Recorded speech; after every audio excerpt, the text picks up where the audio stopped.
የተከበረ እና ደግሞ የአላህ ቃል መንፈሱም እያለ እየገለጸው እና ደግሞ ለምሳሌ እናቱ መርየምም የጀነት እንደሆነች የተከበረች ሴት እንደሆነች በስሟም አንድ ሱራ እንዳላት ሁሉ እያነበብኩ ነው። እና ነቢዩ መሐመድን ደግሞ ሳይ ወደ መጽሐፍ ቅዱስ ስመጣ አንድም ቦታ በስማቸውም አልተጠቀሱ፣ ስለሳቸው ነብይነት የተጻፈ ቦታም የለም። ለምሳሌ ኢየሱስ ክርስቶስ በሱረቱል ኢንሳን ቁጥር 2 ላይ የሰው ልጅ ቅልቅሎች ከሆነ ከፍትወት ጠብታ ሰራ ነው ይላል።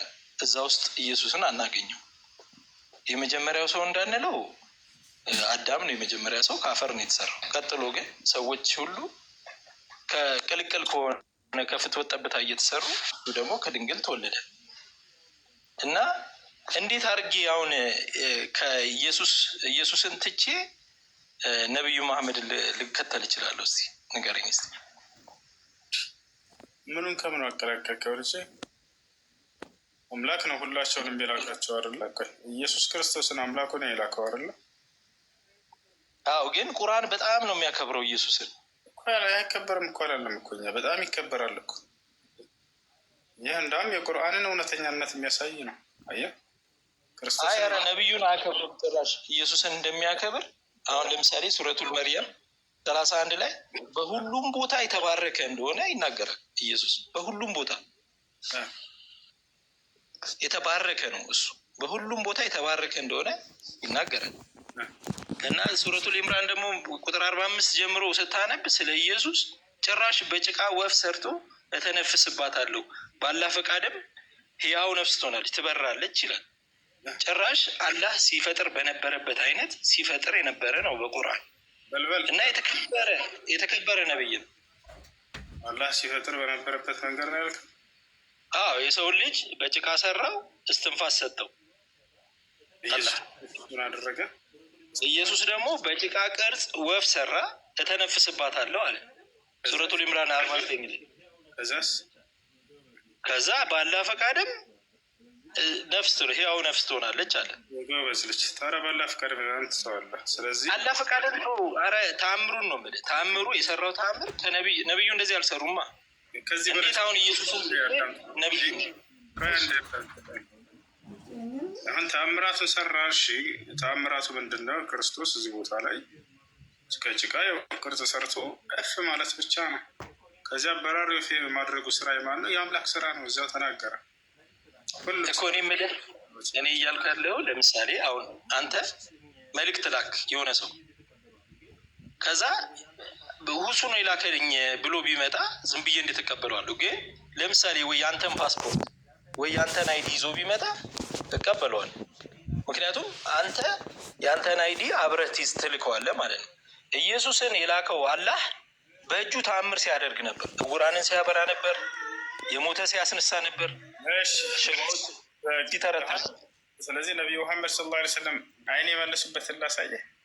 ዕውራንን ተአምር አልተሰጠኝም ያሉት እኮ እሳቸው ራሳቸው በቁርአን አይደለም። እንደዛ የሚለው እሱ አይደለም። ያንን ከራሳቸው ማድረግ እንደማይችሉ ለመግለጽ ነው። ክርስቶስ ከራሱ አንዳች ማድረግ እንደማይችል ገልጿል። ስለዚህ ሌላ አልሰራም ብዬ ብሸመጥጥህ ትላለህ እንዴ? አይ ለምን ትሸመጥጣለህ? የተጻፈ ነው፣ በቁርአንም ተጽፏል። ስለዚህ የተጻፈ ላሳየህ። አሁን አይን እንዳበሩ ግን ገብቶሃል? ውሱዬ ጥያቄ አይን እንዳበሩ ማስረጃ ልስጥህ ወይ? አይደለም ቁርአን እንዲህ ያከበረውን አይን እንዳበሩ ማስረጃ ልስጥህ ወይ? ምን ትላለህ? ከቁርአን ነው የምትሰጠኝ? አይን እንዳበሩ የአይን እማኝ ያዩ የመሰከሩ ማስረጃ ነስተህ ወይ እኮ ሳሂህ ላይሆን ይችላል። እሱ አሁን እኔ እያነበብኩ ያለው ቁርአንን ነው። እና አንዴ ሳሂህ ላይሆን ይችላል። ሳሂህ እንደሆነ አብሽር እናሳያለን። አብዱልከሪም አውጣልታል። እኔ እኮ ቁርአንን ነው እየጠየቅኩ ያለሁት። ሶሂህ ዳይፍ የሚባል ነገር አለ እንዴ? ሶሂህ ላይሆን ይችላል ብለናል አይደለ? እኔ መጀመሪያ ቁርአንን ነው መጀመሪያ መስማት የምፈልገው። ከዛ ቀጥሎ ወደ ሀዲስ ይሄዳል። ቁርአን ላይ የሰሃቦች ንግግር መጨመር አይችልም። እዚህ ያዩና የመሰከሩ ተአምራቱን ሲሰሩ እነዚያ ግን የኢየሱስ ተአምር ቁርአን ላይ አለ። ቆይ አንድ አትቀላቀል። አሁን አንዴ አይን እንዳበሩ ቀጥታ እኔ የኢየሱስን ተአምር ከቁርአን ነው ማሳየ። አንተም ደግሞ የነቢዩን ተአምር ከቁርአን አሳየኝ። እውነት ነቢዩ ተአምር አድርገው ከሆነ ዛሬ ይዛሉ። ጤነኛ አይደለም። አዳምጥ። አውቄ ነው ዝም ያልኩ ተዋል አይደለ?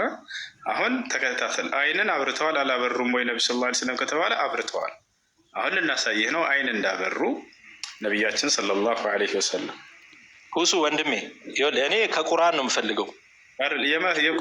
በጣም ጥሩ በጣም ጥሩ። ችግር የለውም ነቢዩ ሙሐመድ ሚዩት አታድርገው። ሰላሀድን እያወራህ ከሆነ ሚዩት አታድርጉት።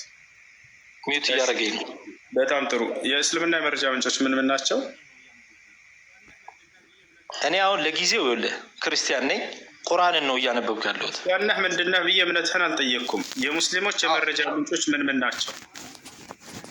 እኔ ስለ ሙስሊም አይደለም የማወራው፣ ስለ ቁርአን ነው የማወራው። ስለ ሙስሊም ቁርአን ኢየሱስን አክብሮታል ነው የምልህ። አንዴ ተረጋጋ። ምን አልከኝ? ኢየሱስ ክርስቶስ እንዲህ አድርጓል አልከን አይደለ? ነቢዩ መሐመድ በቁርአን ማለት ነው አይን አብርተዋል። አንዴ ላስረዳ፣ ይሄን እናሳይህ። ከዚያ ምን አልክ? እሱን አይ ሶሂህ ላይ ሆን ይችላል አልከን። ቁርአን ላይ ሶሂህ ضعيف የሚባል አለ? የለም። መልስልን። የለም። ቁርአንማ ያላህ ቃል ነው። ስለዚህ ሶሂህ ላይ ሆን ይችላል ያልከውን ሶሂህ እንደሆነ ልናሳይህ ነው። ሶሂህ የሚለውን አሳየው። አንዴ ወረድ በል አብዱልከሪም። ሶሂህ አይደለም። አሁን እሱን አይደለም፣ ሀዲስ ላይ አንሂድ። መጀመሪያ ቁርአን ላይ ነው የጠየቁት። ታዲያ ሶሂህ ላይ ሆን ይችላል ያልከው ቁርአን ላይ ነው እንዴ? የኢየሱስን ተአምር ከቁርአን ነው እየነገርኩህ። አንተም ከቁርአን ነብዩ መሐመድ አንድ ተአምር አድርገው ከሆነ ንገረኝ። ቁርአን ላይ ሶሂህ ضعيف የሚላል እንዴ? የለም እኮ ከቁርአን አሳየኝ ነው የምልህ። አንተ ወደ ሀዲስ ስትሄድ ነው። አንድ ጊዜ አዳምጠን ነው ይኸውልህ። እሺ የእስልምና የመረጃ ምንጮች ምን ናቸው? እሺ ንገረን። ችግር የለም። እኔ ያንተን እምነት እኮ ነው እስልምና። እኔ ስለ ቁርአን ነው የማወራው፣ አንተ ስለ ሙስሊም ታወራለህ። አሁን ስለ ነቢዩ መሐመድ ተአምር ነው አይደል እየጠየቅ ያለው? ተአምር አድርገዋል አለ? ከቁርአን አንድ ተአምር አድርገው ከሆነ ጨርስ። አንድ ጊዜ አትደረብና ለእኔ ላስረዳ። ብሽር ችግር የለውም። እሺ ያው ቤት አድርጌያለሁ። በጣም ጥሩ። ኢየሱስ ክርስቶስ ተአምር መስራቱን ማስረጃ ምንድን ነው? ቁርአን አይደል? ስለ መጽሐፍ ቅዱስ ነው እየጠየቁ ያለሁት። ኢየሱስ ክርስቶስ ተአምር ለማድረጉ ማስረጃ ምንድን ነው? እኔ መጽሐፍ ቅዱስ ላይ አይደለሁም ያለሁት፣ አሁንም ቁርአን ላይ ነኝ ያለሁት። ስለ መጽሐፍ ቅዱስ ሌላ ቀን እናወራለን። ቁርአን ላይ ያለው ኢየሱስ ክርስቶስ ነው ብለህ ታምናለህ ማለት ነው? አዎ፣ ኢሳ የተባለው የመርየም ልጅ። በጣም ጥሩ። ስለዚህ የተከበረችው የመርየም ልጅ። ስለዚህ ባሪያ ነው ይላል ቁርአን። ስለዚህ ትቀበላለህ? አዎ፣ ችግር የለም። በጣም ጥሩ። ኢየሱስ ክርስቶስ ፍጡር ነው ይላል። ትቀበላለህ? አይልም። በጣም ጥሩ። አሊ ኢምራን ላይ ያወጣለት። እኔም ደግሞ ሱረቱል ኢንሳንን ትመልስልኛለህ። አሊ ኢምራን እናውጣለት። ችግር የለውም። ሱረቱል ኢንሳን ቁጥር 2 ኢየሱስ ፍጡር እንደሆነ ትነግረኛለህ፣ ሰው እንደሆነ ትነግረኛለህ። ከሱ ላይ አውጣለት። ችግር የለውም። ሱረቱል ኢንሳን እናውጣለት። ቁጥር 2ን አንብቡ። ሱረቱል ኢንሳን አውጣለት። ሰላም አለይኩም ወራህመቱላሂ ወበረካቱ። ማህላዊ እስልምና ላይ ጥያቄ ጠይቅ፣ ከዛ በኋላ ሁሱ ያስረዳሃል። እሺ ሙግት አታርግ። እንኳን አውረዳችሁት። ሱረቱል ኢንሳን ላይ ምንድነው ያለ የምትለው ማስረጃ? ምን ለማስረዳት? ቁጥር 2 ላይ የሰውን ልጅ ስለሆነ ነው። ቅልቅል ከሆነ ከፍትወት ጠብታ ሰራ ነው።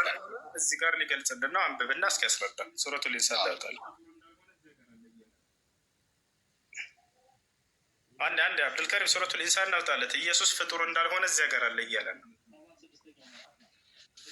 ሌላ ቦታ አለ። እሺ ምን ምዕራፍ ነው? ቁጥር ነገር ሱረቱል ኢንሳን ቁጥር 2 ነው። 76ኛው ምዕራፍ ማለት ቁጥር 2።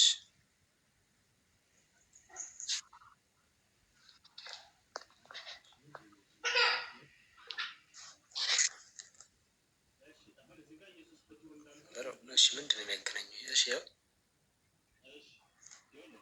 እሺ አሁን እዚህ ጋር ኢየሱስ ፍጡር እንዳልሆነ አለ ብለውና ላስረዳ። እሺ ይኸውልህ እኛ ሰውን የምንሞክረው ስንሆን ቅልቅሎች ከሆነ ከፍትወት ጠብታ ፈጠር ነው ይላል። ይሄ ከፍትወት ጠብታ ነው የፈጠር ነው ሰውን አለ አላህ። የኢየሱስን የፍትወት ጠብታ አሳየኝ። እናንተ ኢየሱስ ስለ ኢየሱስ ያወራል። ይሄ ሲጀምር ፈጠር ነው ሰው የተፈጠረው ፍጡር ኢየሱስን እዚህ ያወሳል። ይህ አንቀጽ ፍጡር እንዳልሆነ ይናገራል። ከፍትወት ጠብታ የተሰራ አይደለም። ኢየሱስ የተፈጠረ አይደለም። እሱን አይደለም ጥያቄያችን። የተሰራ ሳይሆን ስለ ኢየሱስ ይናገራል ወይ? ይሄ አሁን ይሄ የቁርአን አንቀጽ ኢየሱስ ፍጡር ሰው ነው። መልስ አንድ ጊዜ ሰማኝ ወሱዬ ስማኝ አይደለም ከአንድ አንተ አመጣህ አይደል ይሄን ሀሳብ የቁርአን አንቀጽ ይህ ስለ ኢየሱስ እንደሚናገር የተናገረው አንድ ሙፈስር ስጠን። እሺ ችግር የለም። ኢየሱስ ፍጡር ነው እያልካን ነበረ። አንድ ሙፈስር ስጠን። ይህ አንቀጽ ስለ ኢየሱስ ክርስቶስ ነው። ይኸው እየነገርኩህ እኮ ነው። ድንግል አንድ ሙፈስር ስጠን ወይ የራሴ እየነገርኩህ እኮ ነው። ኢየሱስ ከቅልቅል ከሆነ ከፍትወት ጠብታ አይደለም የተፈጠረዋል። ምንድን ነው የተፈጠረው ወደሚለው እንመጣለን። ስለ ኢየሱስ ይናገራል ብሎ የተናገረ አንድ ሙፈስር አለ? ኢየሱስ እዚህ ውስጥ የለም ነው የምልህ። እዚህ ፍጡር የተባለው የሰው ፍጡር አንድ ጊዜ ማላዊ አንድ ሙፈስር ልታመጣ ትችላለህ? ይሄንን ስለ ኢየሱስ ይናገራል ብሎ የተናገረ እየነገርኩህ እኮ ነው። ማን? ለምሳሌ አንድ ጀላሌን ወይንስ ኢብኑ ከሲር ወይንስ ማን? ለምን ይፈሰራል? ያው ቀጥታ አማርኛ አይደል እንደሚናገረው የራስህ ግንዛቤ ነው ማለት ነው አይደለ? ይኸውልህ ከፍትወት ጠብታ ኢየሱስ በፍትወት ጠብታ ካልተወለደ ይሄ አይመለከተውም ማለት ነው እኮ። ይሄ አይመለከተውም። እኛ እኮ ይመለከተዋል አላለም። ይሄ ይመለከተዋል አላለም እኮ። ተረጋጋ። ይመለከተው ራሱ ጥሩ። ይሄ ይመለከተዋል አላለም እኛ እኮ። ነገር ግን ይህ ቁርአን አንቀጽ ስለ ኢየሱስ ይናገራል ብሎ የተናገረ አንድ ሙፈስር ታውቃለህ ወይ? ኢየሱስን እዚህ ውስጥ ኢንክሉድ አያደርገውም እያልኩ ነው እኮ። ከዚህ አያደርገውም። ነገር ግን ይህ ፍጡር አለመሆኑን አይገልጽም። እሺ ወገናችን፣ አሁን ሰውን እኮ ነው የሚለው እኮ። ሰውን ቅልቅል ከሆነ ሰውን ነው የሚለው፣ ፈጠር ነው ነው የሚለው። አሁን ምን አለ መሰለህ ላስረዳሽ። አላህ ኢየሱስን ፈርቶት። ስለዚህ ሰው በአራት መንገድ ነው የተፈጠረው። የክርስቶስ በዚህ አፈጣጠር ውስጥ አለበት ወይ የለበትም? ይህን እኮ እኛ እናውቃለን። አላለማ አላህ በአራት መንገድ ፈጠር ነው አላለም። እዚህ ጋር ላሳይ ለምን እዚሁ ላይ ንገረኝ። አላህ እዚሁ ላይ የተናገረው እውነት ነው ወይስ ውሸት? ቆይ ተረጋጋ። ቁርአን አንቀጽ አንድ አንቀጽ ብቻ አይደለም፣ ሙሉ ከሱረቱል ፋቲሃ እስከ ሱረቱል ናስ ቁርአን ይባላል። ቀደም ከቁርአን ነው የምፈልገው ስትል ነበር አይደለ? ከቁርአን ስትል ጊዜ ሱረቱል ኢንሳን ሁለተኛው አንቀጽ ብቻ አይደለችም ቁርአን።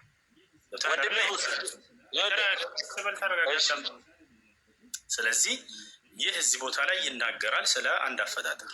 ኢና ኸለቅነል ኢንሳነ ሚን ኑጥፈቲን አምሻጅን ነብተሊሂ ፈጀዐልናሁ ሰሚዐን በሲራ ይላል አይልም? ግን ይኸው ይላል። እያነበብኩልህ እኮ ነው። አይልም? ይኸውልህ አላህ እዚህ ጋር ምን ማለት ነበረበት መሰለህ? እንዳንተ ከሆነ የሰውን በአራት መንገድ ፈጠር ነው። አንደኛው ቅልቅል ከሆነ ቀስ በል አዳምጥ እንጂ ኢብራሂም፣ ምን እያደረግክ ነው? ተው ፈጠረተው አላህ እንዝልታህት። እሺ ይኸውልህ አዳምጣ ቦታል። ስለዚህ ጋር እሺ ይሄ ስለ ሙሉ ሰው ነው የሚናገረው ካልከን፣ አሁን በቃ ከዚህ አትውጡ ካልከን የሔዋንን አፈጣጠር ከዚህ ጋር አሳየኝ። ካልሆነ ሔዋን ፍጡር አይደለችም ማለት ነው። አሳየኝ የሔዋንን ፍጡር ከዚህ አንቀጽ። እኔ አይደለሁም ማሳየኝ እኮ አላህ ምን አለ እዚህ ጋር? አንተ ምን አልክ? እዚህ ጋር ገደብክና እዚህ ያለ ብቻ ነው ፍጡር የሚባለው አልከን አይደል? ይሄ አላህ ቃል ነው። በዚህ አፈጣጠር ውስጥ አለች የለችም? መልስ። አላህ እኮ ነው ያለው ይሄን። አንተ ከዚህ ቦታ ላይ የምትገነዘበው ግንዛቤ ነገርከን አይደለ? ምን አልከን? ይሄ የሚያሳየው እዚህ ውስጥ ከሌለ ፍጡር እንዳልሆነ ነው አልከን።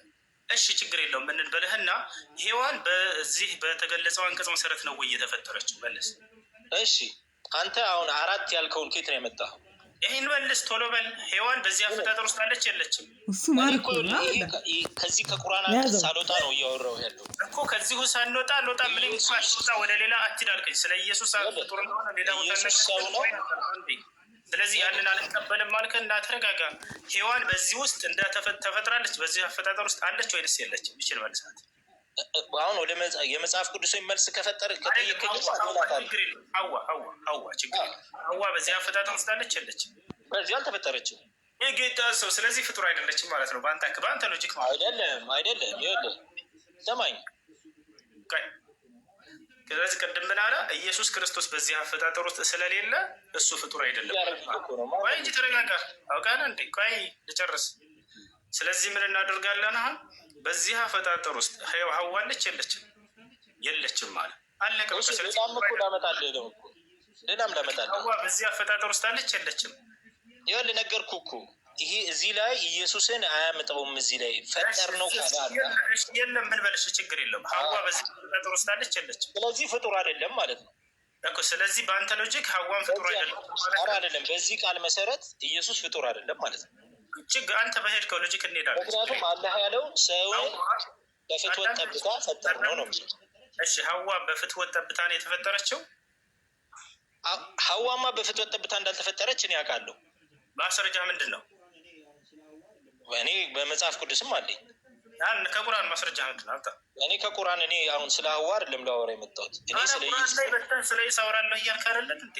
እኮ እኔ እዚህኛው ቃል ሌላ ቦታ ለምን ትወስደኛለህ? እዚሁ ቃል እኮ እዚሁ ጋር እያለን እሺ ሀዋ በፍትወት ጠብታ ተፈጥራለች አልተፈጠረችም? አሁን እኔን ከጠየቀኝ ከፍትወት ጠብታ አይደለም የተፈጠረችው። ማስረጃ ግን ከወንድ ነው የተፈጠረችው። ማስረጃ ምንድን ነው? ከፍትወት ጠብታ ከወንድ ነው የተፈጠረችው። ከወንድ ወንድ መጀመሪያ ተፈጠረ። ማስረጃ የቱ ጋር? እኔ መጽሐፍ ቅዱስ ላይ ነው ማስረጃ።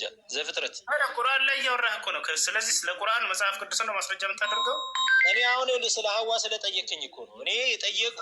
ስለ ቁርአን ማስረጃ መጽሐፍ ቅዱስ ነው። እኔ ስለ ኢየሱስ በቁርአን እያወራው፣ አንተ ስለ መጽሐፍ ቅዱስ ሀዋ ትነግረኛለህ። እዚሁ ላይ ስለ ቁርአን ነው እያወራህ ያለው። ስለ ቁርአን እሺ ሀዋ ከፍትወት ጠብታ ላይ የተፈጠረችው አይደለም። እሺ ሌላም ቃል ልስጥ። ሌላም ቃል ፍጡር እንዳልሆነ ይሄ መጨረሻ ነው። ስለዚህ ሀዋ በዚህ ፍጥረት ውስጥ የለችም እና ፍጡር አይደለም። ለምን መጨረሻ ለምን ታደርገኛለህ? ለምን ይሄ መጨረሻ ኢየሱስ ፍጡር እንዳልሆነ ልንገርህ። ሌላው ስለዚህ ሀዋ በዚህ አፈጣጠር ውስጥ የለችም ማለት ነው አይደለ?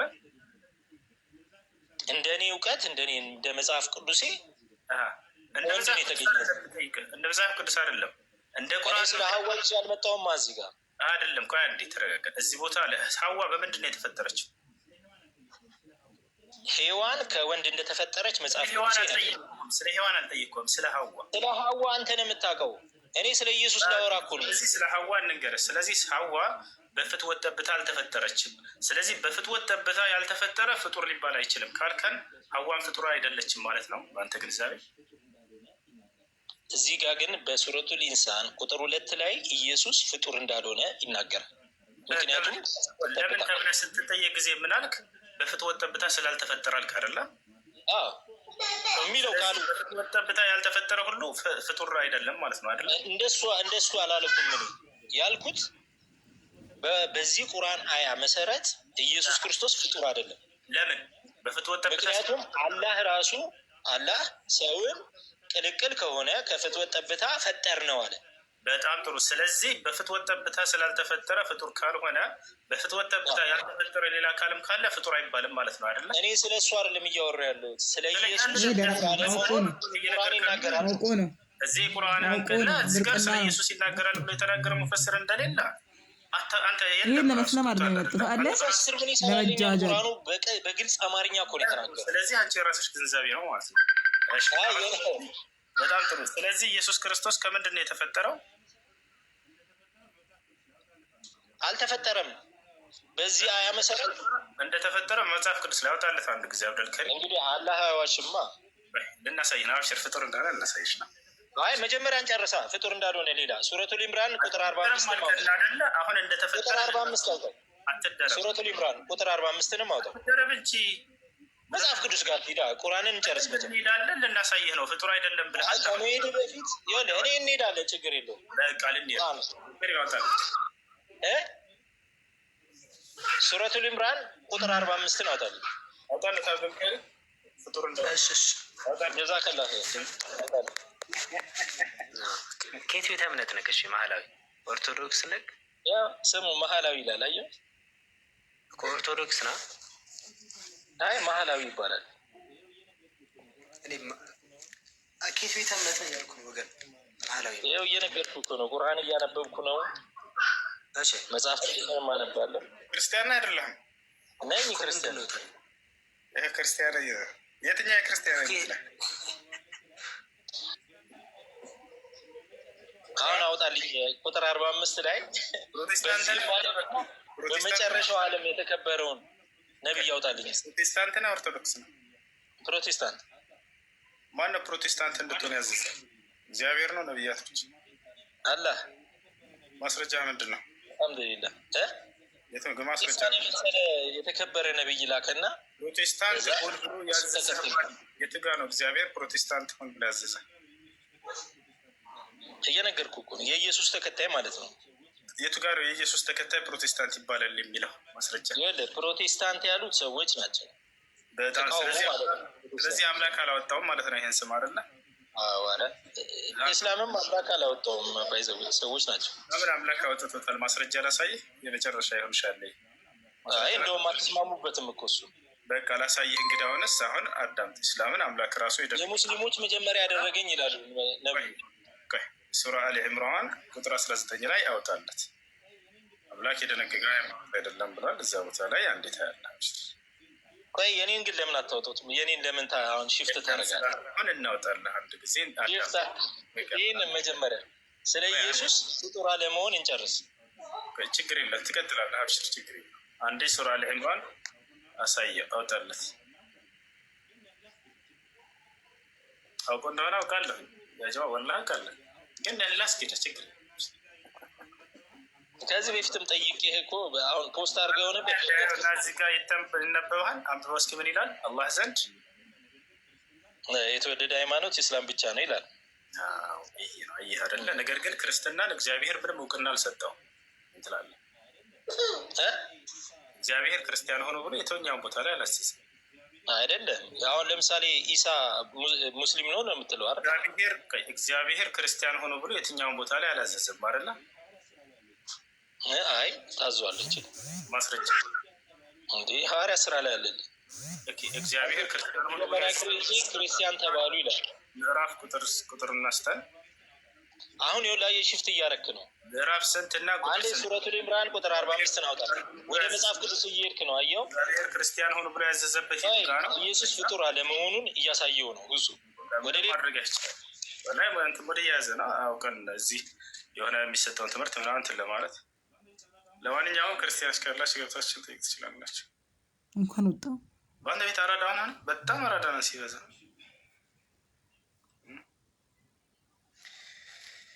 እሺ ፕሮቴስታንት ጀምሮ እኮ ደረቅ ናቸው። የደረቅ ደረቅ እንደ ከብት ነው ብለን ነው። አብዱልከሪም 5000 ሰዎች ገብተናል። ልጆች ኮሜንት ላይ አውቀን ነው እናስገባው እስከ መጨረሻ። እሺ ክርስቲያን ካለ መግባት ይችላል። ማንኛውም ክርስቲያን ካለ አስገቡት። የላኩ ካላችሁ አስገቧቸው። ቅዱሳኖች ካላችሁ ጥያቄ ካላችሁ ገብታችሁ መጠየቅ ትችላላችሁ።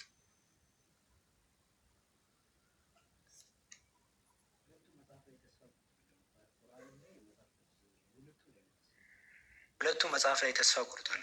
ቁርአንም ላይ መጽሐፍ ቅዱስም ላይ ሁለቱም ላይ ነው ተስፋ ይቆርጥ።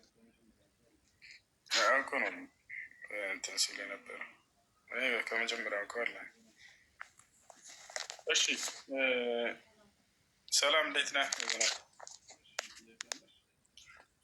ሰላም።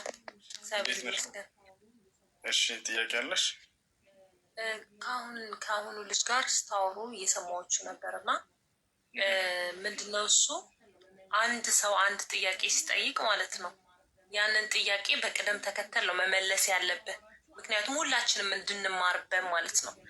አንዱን እየተማማራችሁ አንዱ ሳጨርሱ ወደ ሌላ መሄድ ይሄ ተገቢ አይደለም። ምክንያቱም ለሁላችንም ይሄ ትምህርት ስለሆነ ማለት ነው።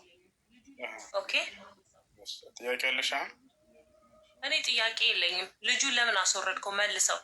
እሺ ትጠይቂያለሽ፣ ጥያቄ ትመልሻለሽ። እኔ ምንም ጥያቄ ልጠይቅ አይደለም የገባሁት። አንተ ጋር ስህተት አለ። በሪስፔክት ያለውን ነገር እየመለስክ ማስተማር ነው ያለብህ ሁሉንም ሰው ማለት ነው። እሺ ስለዚህ አሁን አንቺ ፎቶ ላይ ያለው ፕሮፋይልሽ ቅዱስ ገብርኤል ነው ሚካኤል?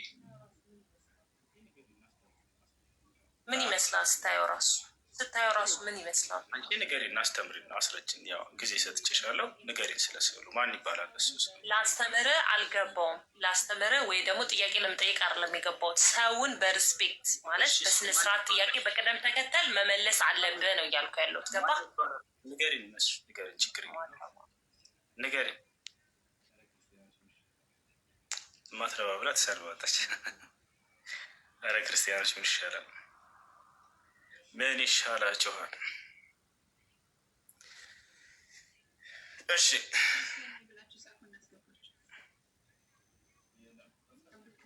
ክርስቲያን ነኝ ብላችሁ ጻፉ፣ እናስገባችሁ። የላኩ ካለ አብዱልከሪም ሆሱ በውስጥ ፈትዋ ነገር አለ።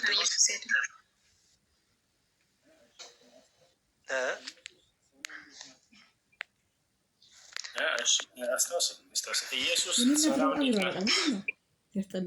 ሰላም ሰላም ነው።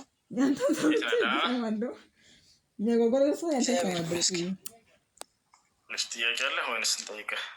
ምረጥ። ጥያቄ አለኝ። እሺ ጥያቄ ምንድን ነው? በቁርአን ውስጥ ተውራት ወይም ኢንጅል የሚባሉት መጽሐፍቶችን የት ነው ማግኘት የምንችለው? ወይስ በምን አይነት መልኩ ነው የምንረዳው? ኦኬ፣ ተውራት እና ኢንጅል የሚባሉ መጽሐፍቶችን አላህ ለሁለት ነቢያት ለሙሳ እና ለዒሳ ሰጥቷቸው እንደነበር ይገልጽልናል ቁርአን። እነዚህ በጊዜያቸው ለነበሩ ህዝቦቻቸው አስተምረዋቸዋል። ከዚያ በኋላ ግን የጥበቃ ዋስትናውን ሊቃቸው አላህ አሳልፎ ሰጥቷቸው ነበር። እነዚህ ሊጠብቁ እንዳልቻሉና እንደመረዟቸው ይናገራል። ከዚያም በመጨረሻ ዘመን ላይ ለእስከ መጨረሻ ዘመን ድረስ ለሚሆኑ ሰዎች አላህ መለኮታዊ ቃልን አወረደ፣ በቁርአን እንድትመራ አዟል ነው። እሺ ቁርአን ሲወርድ ወይም ደግሞ ጅብሪል ለመሐመድ ሲነግረው ያንን ቃል ሲሰማ ወይም ሲቀበል የሰማ አካል ሊኖር ይችላል? አዎ በደንብ አለ። መልአኩ ገብርኤል መጥቶ መለኮታዊ ራእይን ሲያስተላልፍ ጊዜ ስለዚህ እሱ ብቻ ነው እንጂ የነገረው ቀጥታ አላህ አላናገረውም ማለት ነው። አናግሮታል፣ በቀጥታ አላህም አናግሮታል። እሺ ቁርአን አንቀጽ አውጣልኝ። ችግር የለውም። ሶሒህ ሙስሊም 162 አብዱል ከሪም ይወጣለት። አላህ ይሄ ዛሬ የምንሰግደውን ሶላት የሶላት ትእዛዝ አላህ ስብሐነ ወተዓላ ሙሐመድ ሰለላሁ ዐለይሂ ወሰለም ያለማንም መካከለኛ በቀጥታ ነው ያዘዛቸው። ከሰባት ሰማይ በላይ ድረስ አድርገው ሄደው አላህ በቀጥታ ሙሐመድ ሆይ እያለ እያናገራቸው፣ እርሳቸውም አቤቱ ጌታዬ ሆይ እያሉት ከትውልዶቼ ላይ ይሄንን ሶላት 50 ሶላትን ቀንስልኝ እያሉት እየቀነሰላቸው 5 እስኪደርስ ድረስ በቀጥታ ተነጋግረዋል። ይህ ሶሒህ ሙስሊም 162 ላይ ይገኛል። ቁርአን ውስጥ ነው የሚገኘው፣ በሐዲስ ላይ ይገኛል። አላህ በቁርአን ላይ ያመላክታል። ሱረቱ ነጅም ላይ ሲናገር ስላደረጉት ጉዞ ወደ ሰማይ ያደረጉትን ጉዞ አስመልክቶ እየተናገረ ፈአውሓ ኢላ ዓብዲ ማ አውሓ ይላል። ወደ ባሪያዬም የማስተላለፈውን ቃል አስተላለፍኩ እያለ ይናገራል። አላህ በቀጥታ ማለት ነው ወደ ያውና ማ አውሓ ይላል። እዚህ ሐዲሱ ላይ አላህ ወደ እኔ ያስተላለፈውንም አስተላለፈ ካሉ በኋላ ያውና በቀጥታ የሶላትን ትእዛዝ እንደሰጣቸው ጌታዬ አቤቱ ጌታዬ ሆይ እያሉ እያናገሩት እዚህ ጋር እናገኘዋለን። ያ ረቢ ቃለ ያ ሙሐመድ ያውና ተመልከተ፣ ያው እሱን ቃለ ያ ሙሐመድ ሙሐመድ ሆይ የሚላቸው እርሱ ራሱ ነው።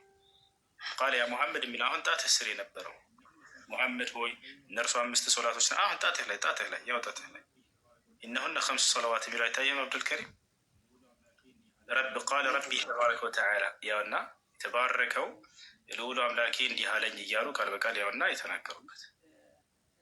እሺ ሌላ ደግሞ አንድ ጥያቄ፣ በመጽሐፍ ቅዱስ እስራኤል ወይም ደግሞ ያዕቆብ የሚለው ቃል እግዚአብሔር አምላክ ሲያናገረው ከዛሬ ጀምሮ አንተ እስራኤል ትባላለህ ያዕቆብ አትባልም ብሎ ሲለው እስራኤል ተብሎ እስካሁን ድረስ የሚጠራው 12 ነገሮች ይጠሩበታል። በቁርአን ውስጥ ግን እስራኤል የሚለውን ቃል ታምናላችሁ? እስራኤል የሚለውን ቃል ግን ማምጣት ትችላለህ? ያ በኒ እስራኤል እናንተ የእስራኤል ልጆች እያለ ይጠራቸዋል። የያዕቆብ ልጆች ኢየሱስ ክርስቶስ 12 ነገር ላሳይ 12 ነገር ሱረቱል ማኢዳ ላይ 12 ነገሮች የሚለውን አሳየው። ወለቀድ በዐስና ወኢዝ አኸዘ አላሁ ሚሳቀ ወበዐስና ሚንሁም 12 ነቂባ እያለ ይናገራል። ሱረቱል ማኢዳ 2ኛው ገጽ ላይ አውጣው አብዱል ከሪም። ማነው 4ኛው ነው አካባቢ ይዳውጣ። እሺ ሁሴን እንዴት ነህ? ደህና ነህ ሮቤል? ሰላም ነው አለ አልሐምዱሊላህ። አለን እየተከታተልኳችሁ ነበር። እሺ እና እንደዚህኛው ልጅ ቅድሙ ልጅ ረጋ ብለህ ብታወራው እና ብንማርባችሁ ብዬ ነበር። አውቆ ነው እሱ እንድትማሩ ፈልጎ አይደለም። እዚህ እንትን እናውቀዋለን፣ አዲስ አይደለም። እናንተ የሆነ አስተማሪ ነገር የጠየቀ መስሏችሁ ነው? ወላሂ አይደለም፣ አውቆ ነው። አየህ የሆነ ቦታ ሲመለስለት ጊዜ ልክ ያደረገ ያመልጣል። ቅድም ምን አለ? ሱረቱ እንዳልሆነ ያስረዳናል። ለምን ስለው በፍትወት ጠብታ ሰውን ፈጠርኩት ስላለ አይደል? ጥሩ እንደዚያ ከሆነ በፍትወት ጠብታ ያልተፈጠረ ከሆነ ፍጡር አይደለም ማለት ነው ወይ ስለው አዎ አለ። ጥሩ ብዬ ቀጥታ በሔዋን ሲይዘው ጊዜ አመለጠ። ይወጣል አይደለ? ምክንያቱም ሔዋን በፍትወት ጠብታ አልተፈጠረችምና።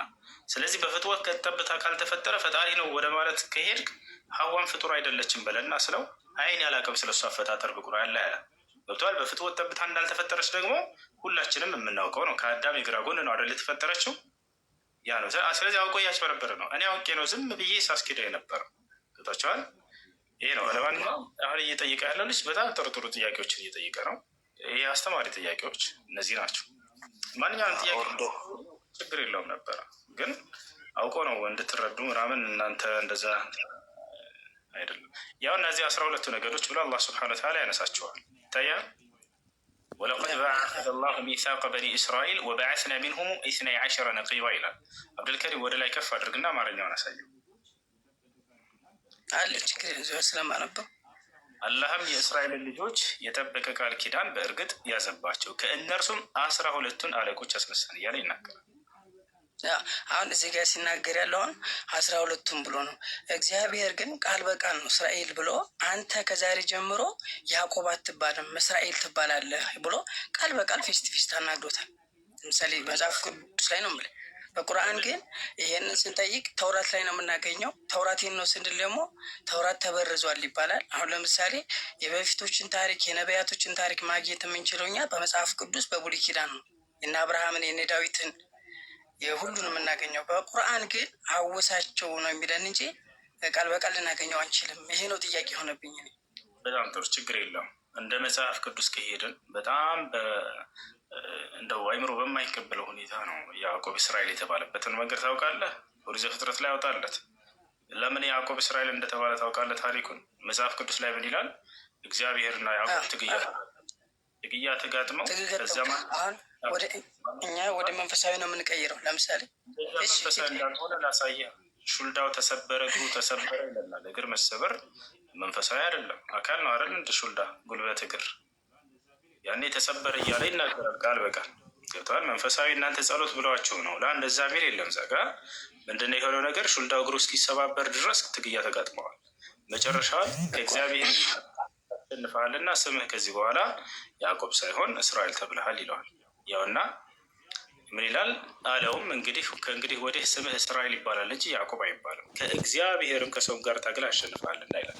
ትግሉ ምንድን ነው ስታይ መንፈሳዊ እንዳልሆነ ከላይ ሹልዳው ተሰባበረ። ያው ወደ ላይ ከፍ አድርግለት። የጭኑ ሹልዳ ተሰበረ። የሰውየው ለምሳሌ ይዘት አላቸው ስናነባቸው መጽሐፍ ቅዱስ ከዘፍጥረት ለምሳሌ እስከ 21 ያለውን ብናነባው የያዕቆብ ታሪክ ምን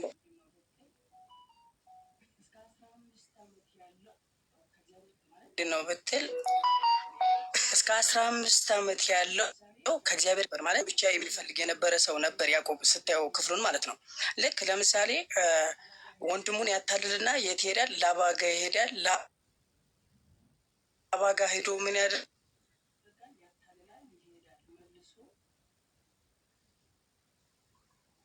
ያታልላል፣ ይሄዳል መልሶ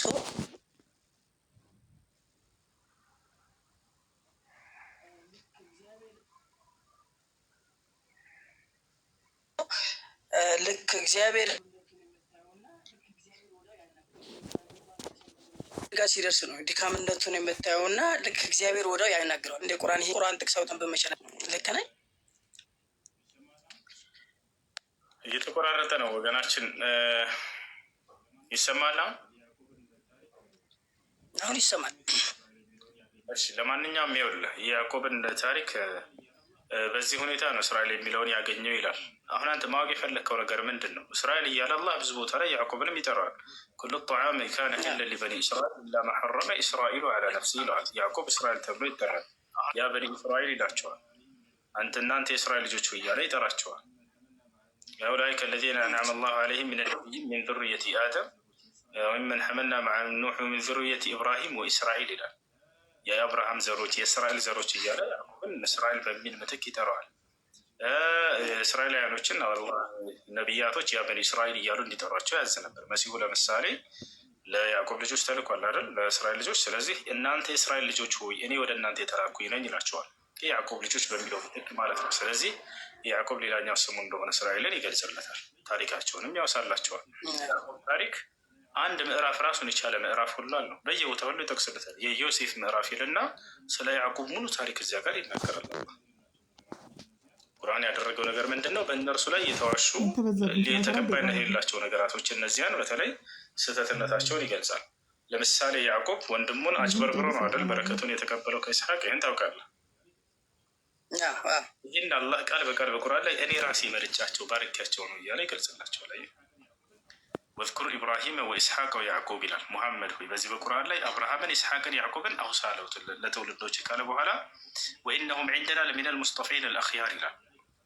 እነዚህ ሶስቱ አብርሃም፣ ይስሐቅ፣ ያዕቆብ ከእኔ ዘንድ የተመረጡ ቁንጮዎች ናቸው እያለ ይገልጻቸዋል። ራሱን የመረጣቸው። በሌላ ቦታ ላይ በሱረቱል ሐጅ ላይ ምን ይላል? አላሁ የስጦፊ ሚነል መላኢከቲ ሩሱለን ወሚነን ናስ፣ እኔ ከሰዎችም ከመላእክቶችም መልእክተኞችን እኔ ራሴ ነኝ የምመርጠዋል። በረከት ሰርቆ ከወንድሙ ከኤሳው አባቱን ይስሐቅን ስለማያ ያጭበርብሮት በረከቱን ሰረቀው የሚባል ሂሳብ የለም።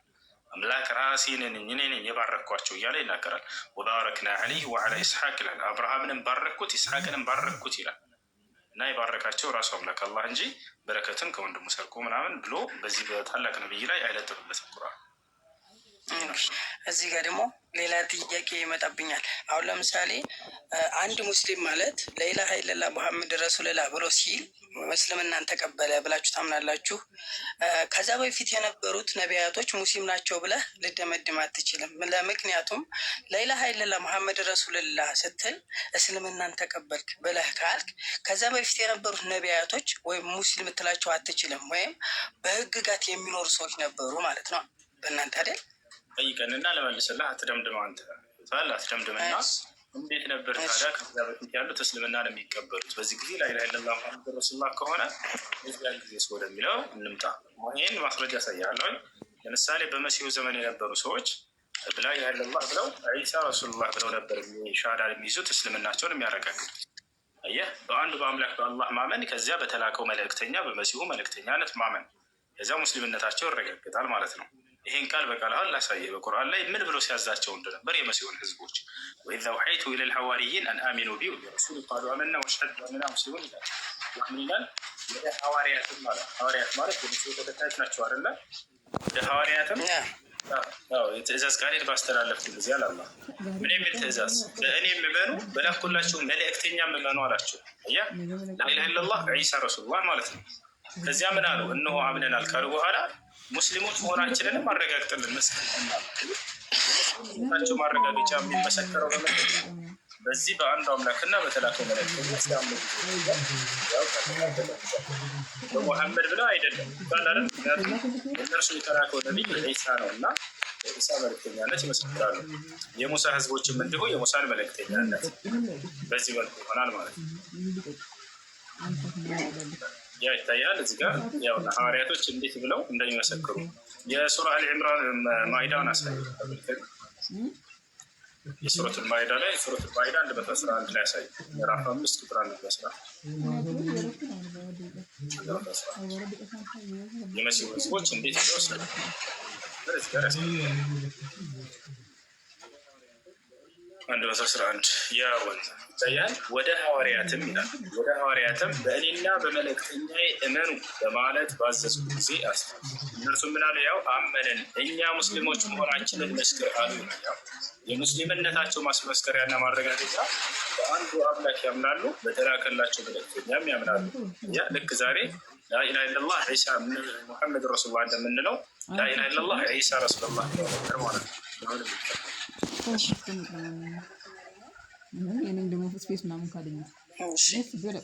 ሁለተኛ ደግሞ በቁርአን ውስጥ ያለው ኢሳና በእኛ ክርስቶስ የምንለው አንድ ነው ብለህ ታምናለህ አንተ? እሱ ራሱ ነው።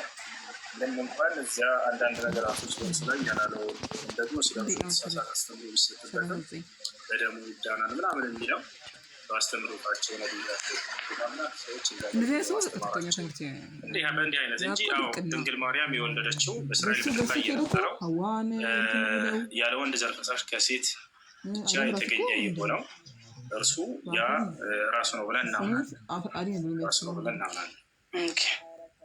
ስለዚህ አሁን ለምሳሌ ሱረቱል መርየም 1924 አካባቢ ያለው ላይ የሙሴ ነብይቱ ማርያም ናት ብሎ የሚል ሀች ያለው ለምሳሌ እንዴት ነው ያ ታዲያ? የነብይቱ ሙሴ ማለት እኮ የሙሴ እህት የነበረችው ማርያም ናት ይላል። ለምን እንደዛ ሊል ይቻላል? የሙሴ እህት ነች አይደለም የሚለው የሃሮን እህት ነው የሚለው አይደል? ሃሮን ሲባል እዚያ ቦታ ላይ የሙሴ ወንድም ሃሮን መስሎ ነው አይደል? እንደዚህ አይነት ነው። ሁለተኛ የአጋራ ወላጅ የአጋርና የሱ ተመሳሰለብኝ። ለምሳሌ አጋርን የሮርኢ የሚለው ጋር ልክ እስማኤል ይዛ ስትሄድ የነበረ ንግግርና ቁርአን ላይ ልክ ማርያምን የሚያነጋግራት ንግግር አንድ አይነት ንግግር ነው። አሁን እሺ ላስረዳ። ያ ሃሮን እንዳልሆነ የሙሴ ወንድም ሃሮን አይደለም። ይህን ጥያቄ ማን ተጠይቆ የመለሰው? ነቢ ሰለላሁ ዐለይሂ ወሰለምን በጊዜያቸው የነበሩ ክርስቲያኖች አስጠይቀው ነበር። ክርስቲያኖች ራሳቸው ጠይቀው ነቢያችን ሰለላሁ ዐለይሂ ወሰለም ያ የሃሮን ወንድም እንዳልሆነ የስም መመሳሰል እንደሆነ ገልጸውላቸዋል። አሁን ላሳያቸው። እሱን አንድ ትልቁ ላይ አድርጉ።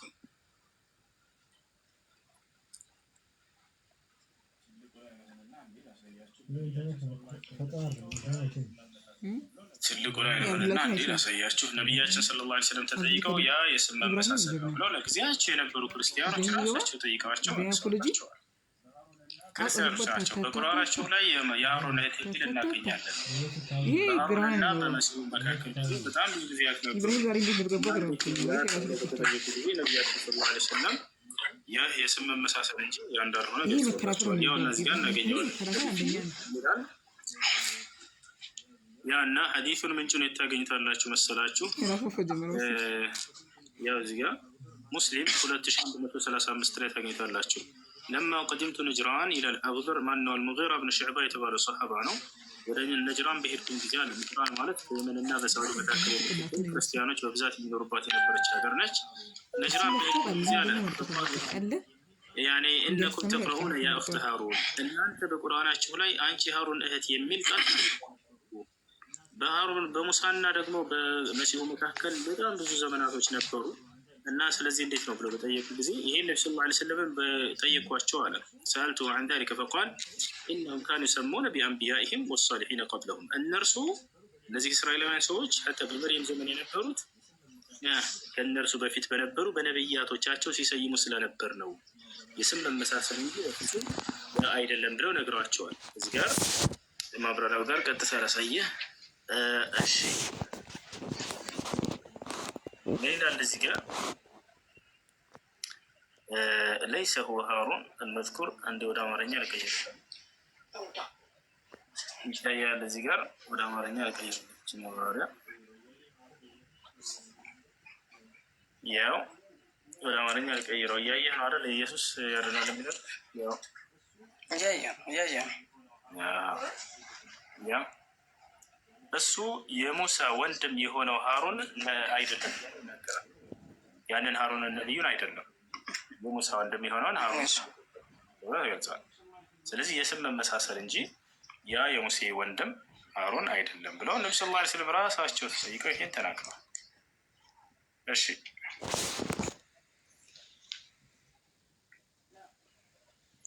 ሌላ ጥያቄ አለ?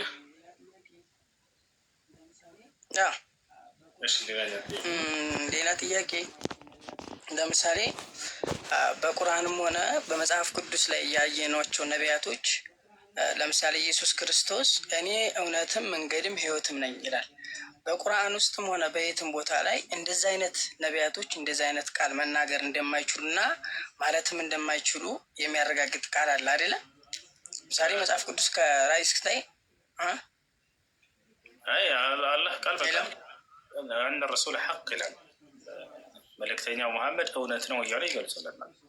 ማለት የእውነትን ምን ማለት ነው የሚለውን ማየት ነው እሺ የሚያስፈልገው። አሁን ኢየሱስ ክርስቶስ እውነትም ህይወትም መንገድ እያለ ሲናገር ምን ለማለት አስቡ የሚለውን እዚያው ራሱ አውዱ ይገልጸዋል። ወደ አንዱ አምላክ የሚወስድ የእውነት መንገድ ማለት ነው።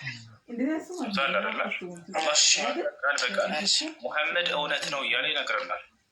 እኛ ግን አምላክ ናቸው ብለን እንኳን እንለም። እውነትን የሚያስተላልፍ መልእክተኛ ማለት ነው ነው መልእክቱ። ወደ ማን የሚወስድ? ወደ አንዱ አምላክ የሚወስድ ማለት ነው። ያለ እኔ አብ የሚሄድ የለም ሲል ጊዜ ወደ አንዱ አምላክ የሚወስድ እውነተኛ መልእክተኛ፣ የህይወትን መንገድ የሚያስተምር ያ የሆነ የህይወት መንገድ ወይንም የዘላለማዊ ህይወት የሚባለው ነገር ምንድን ነው ከተባለ ዮሐንስ ወንጌል ምዕራፍ 17 ቁጥር 3 ላይ ምን ይላል?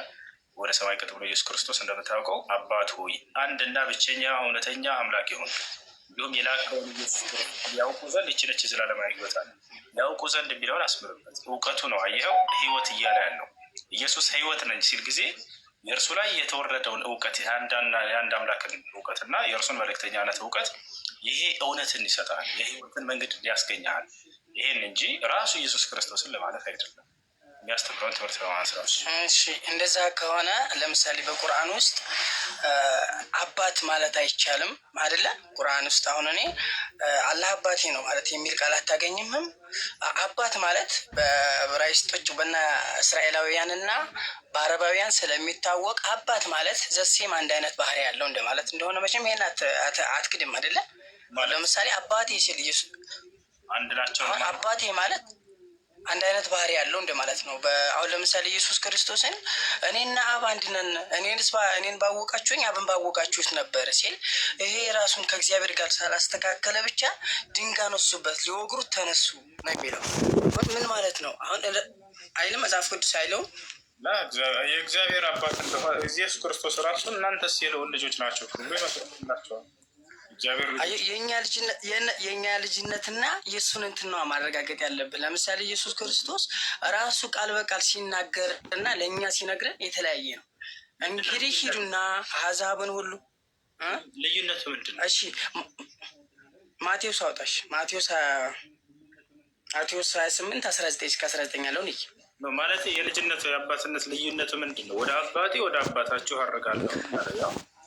አሁን የእኛና የነሱ አሁን ለምሳሌ እኔና አብ አንድ ነን ወይም አብ ያለው ሕይወት አለው የሚለውን ቃል እናንተ በተቃራኒ ስትሉት ኢየሱስ ክርስቶስ ፍጹም ሰውነቱን ይዞ አምላክነቱ ወይም ባህሪው አብ ጋር አንድ አይነት ባህሪ ያላቸው ማንነትን ነው የሚያሳየው። አባቴ ብሎ ሲጠራው ኢየሱስ ከአብ ጋር እኩል እንደሆነ ነው የሚያሳየው በመጽሐፍ ቅዱስ እኛ በምናምንበት ማለት ነው እያሉ ነቢያቶች ይናገሩ ነበር። አባታችን እያሉ ይጠሩት ነበር።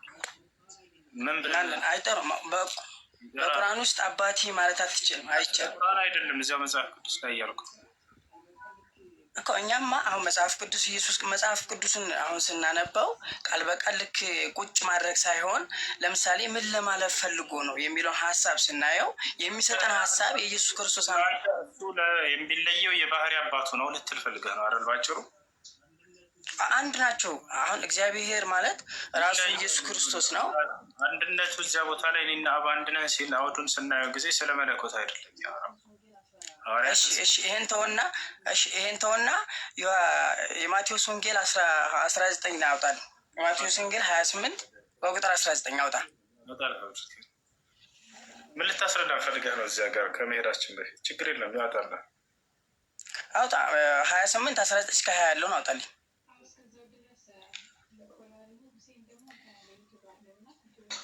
እስከዛው ድረስ ፎሎ አድርጉ። ሁሴን ደግሞ እንትን አለው ዩቱብ አለው እና ዩቱቡን ሰብስክራይብ አድርጉ። እዚህ ያላችሁ 4900 ሰዎች ባዮ ላይ ያላችሁ አለላችሁ ዩቱብ። እሺ ዩቱብ እኔ አልለቅበትም። እሺ የሆነ ልጅ ነው እንትን እያለ የሚለቅበት እንደሚለቅበትም እኔ ዩቱብ ገብቼ አይቻልም። እሺ ምን እንደሚለቅ አላውቅም። በአንተ ስም ልክፈትልህ ከፍቶ እንትን ሲለው ነበረ ብቻ። እሺ ለማንኛውም እንትን እናወጣለት።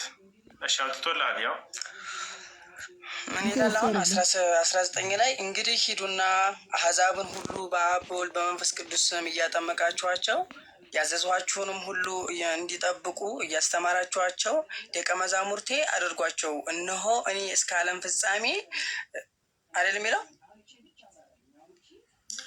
ፍጻሜ ከእናንተ ጋር ነኝ። አሁን እቺን ብቻ አብራራልኝ። አሁን እቺ ምን ለማለት ፈልጎ ነው? እቺ ኢየሱስ ክርስቶስ በአንተ አውድ አረዳድ አምላክ ነው አብሮ መኖር የሚችለው እስከ ዓለም ፍጻሜ መኖር የሚችለው አምላክ ነው ብለን እናምናለን። አንተ ይሄን አስረዳኝና እንግዲህ እንጨርሳለን። እኔ ልጄን የሆነ ቦታ ላኩትና ከመሞቴ በፊት ሂድና ይሄን ለማለት እኔ ከአንተ ጋር ነኝ አልኩት። አንድ ስለ ዓላማ ነው ክርስቶስ አስተምሮ ብሎ ላከ እነዚህን ሰዎች። እኔ ከእናንተ ጋር ነኝ አላቸው። በዓላማ አብረህ ትሆናለህ ከማንም ሰው ጋር። እኔ ከአንተ ጋር ነኝ ብትለው ትችላለህ፣ ችግር የለውም። እንዴት? አሁን ለምሳሌ እኔ አንተ ጋር ልሆን አልችልም፣ ላስተምር እችላለሁ እንጂ እስከ ዓለም ፍጻሜ አንተ ጋር መሆንበት ነገር የለም። እኔ ፍጡር ነኝ። እኔ ፍጡር ነኝ። በምንድን ነው ከተባለ እሱ ኢየሱስ ክርስቶስ በአካል እኮ አይደለም በዓላማ ነው። አሁን አብሮነቱ እኔ ከአንተ ጋር ነኝ ይሄን መልእክት አድርስ ብዬ ላኩት ሰውየው። ይሄ በአካል ነው እንዳንል ኢየሱስ ክርስቶስ በአብ ቀኝ ላይ ሄዶ የተቀመጠው አይደለ ወይንስ አብሯቸው አለ? አብሯቸው የለም። ይህ በአብ ቀኝ ሄዶ ታዲያ እዚህ ቦታ ላይ ምንድን ነው ከተባለ ያው አስተምሩ እያላቸው ነው።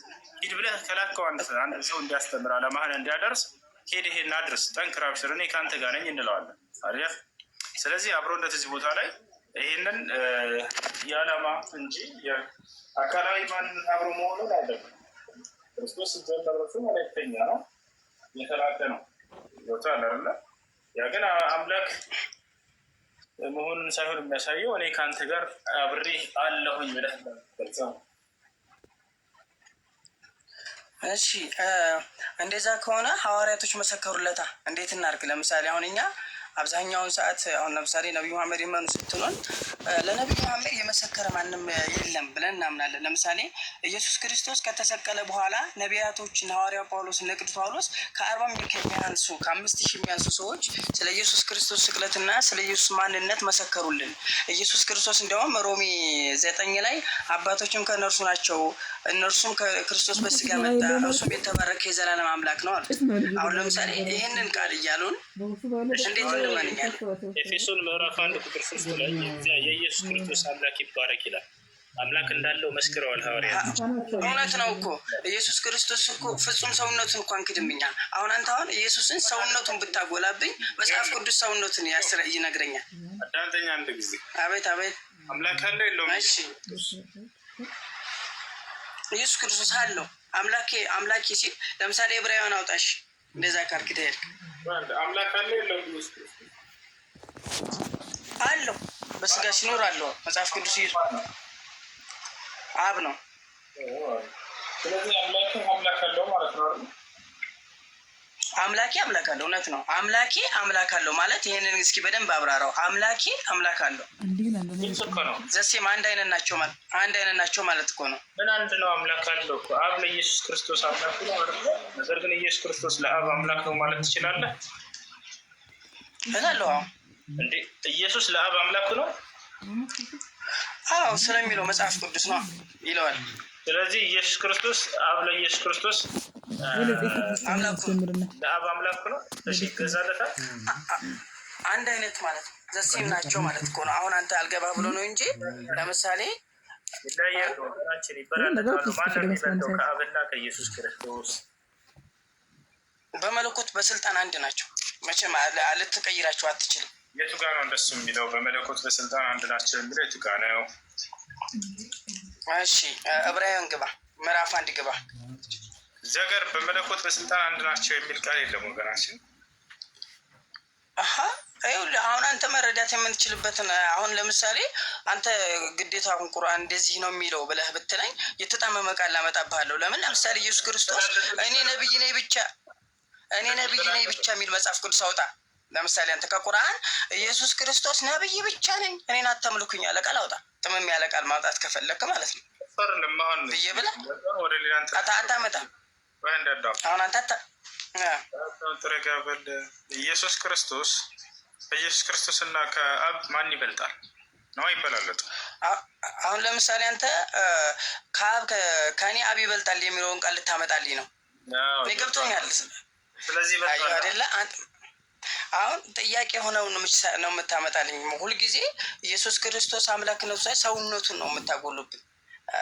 ጥያቄ ስለሚገባን ማለት ነው። ለምን ይህን ራሱን ችሎ ትምህርት አለ። ትምህርቱ ስላለ ነው። ይህን ራሱን ችሎ ማን ይበልጣል? አንድ ናቸው። ይበልጣል ይላል ኢየሱስ ክርስቶስ ቃል በቃል አብ ከእኔ ይበልጣል ይላል። ምን ትላለህ? አሁን ኢየሱስን ሰውነቱን ነው በሰውነት እያዩት ስለነበር ነው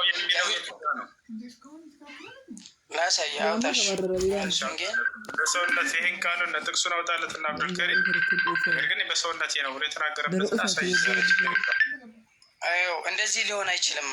አሁን ለምሳሌ እኮ እኔ እኮ ጠየኩ ቅድሙን ጥያቄ ተጠይቄያለሁ። ለምሳሌ እዛው አውድ ላይ በሰውነቱ ነው የሚል አሳየን። ችግር የለውም። እዛው አውድ ላይ አሳየን ትችላለህ። ለምሳሌ ኢየሱስ ክርስቶስ እኔ ከራሴ አንዳች ላደርግ አይቻለኝ የሚለውን ቃል ራሱን ሰውነቱን እየጠቀሰልን ነው። ሰው ነው የሰው ልጅ ሲል ሰውነቱን እየጠቀሰ ነው። ባህሪውንማ እያየኸው ነው። ሰውን ከሙታን ያስነሳል፣ ድውያን ይፈውሳል አይደለ? ይሄን እኔ እናንተ ሊያከራክረን አይችልም። ያነበብኩት ስለሆነ እኔ አብ ይበልጠኛል ስል በሰውነት ነው አልተናገረም። ይሄን ታውቃለህ አይደለ? ይሄን እንለፈው እኮ አሁን ችግር የለውም። ይሄንን ያነበብኩት ስለሆነ የተረዳሁት ስለሆነ እኔ በምጠይቅህ ጥያቄ ከሄድክ ለምሳሌ ኢየሱስ ክርስቶስ ቁርአን ላይ እኔ ነብይ ብቻ ነኝ እኔን አታምልኩኝ ያለ ቃል አምጣ። አንድ ጊዜ ቁርአንን በኋላ ስለ ቁርአን አጠያየቅ ትጠይቀናለህ። አሁን እዚህ ጋር አብ ከእኔ ይበልጣል ብሎ ኢየሱስ ክርስቶስ ተናግሯል። አይ በሰውነቱ ነው አልከን። ስለዚህ በሰውነቱ ነው የሚል ቃል አለ ወይ? የሚበልጥበትን ምክንያት ገልጿል ኢየሱስ ክርስቶስ ወይስ ይበልጠኛል ብሎ ነው የደመደመው? አልደመደመው። አይተዋል። አንተም እኮ ስላልደመደመው እኮ ነው እንደዛ ብለህ መጨረስ ስለማትችል። ለምሳሌ ኢየሱስ ክርስቶስ አንዱን ቃል ተናግሮ በምንድን ነው ይበልጠኛል ኢየሱስ? ይባረክም እስከ እንትን ካሉ ድረስ እንዴ ይሄም አፍሽ ነው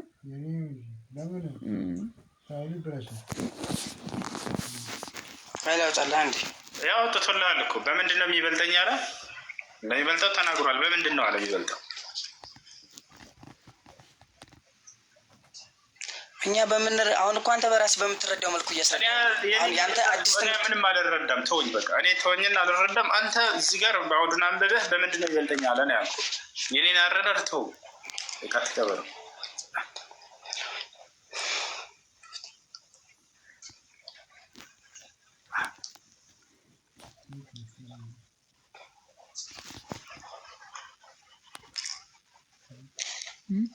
ከአሁንም በኋላ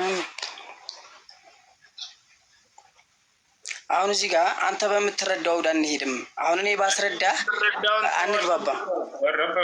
እኔ የምረዳው አልረዳም። ስለዚህ አንተ ይበልጠኛል ስል ጊዜ ከምን አንጻር ነው እየተናገረ ያለው? አሁን አንብበውና አውዱን ከላይ እስከታች እስኪ አንተ የተረዳህን አስረዳ። አሁን ኢየሱስ እኮ እኛ እኮ ተረድተናል። ለምሳሌ ኢየሱስ ክርስቶስ አንደኛ እኛ ሆነ ለምሳሌ ሳይሆን የአንተን እምነት ሳይሆን አንብበውና ከዚህ ጋር ይሄን ያስረዳል ብለህ ንገረን። ችግር የለውም። በቃ ኢየሱስ ከምን አንጻር እንደሚበልጠው የተናገረውን ነገር አስረዳን። ከዚህ አብሽር እኮ አሁን ለምሳሌ ኢየሱስ ፍጹም ሰው ሆኖ እኮ ሰውነቱ እኮ ከአብ ይበልጣል ማለት ስልጣናቸው አንድ ነው።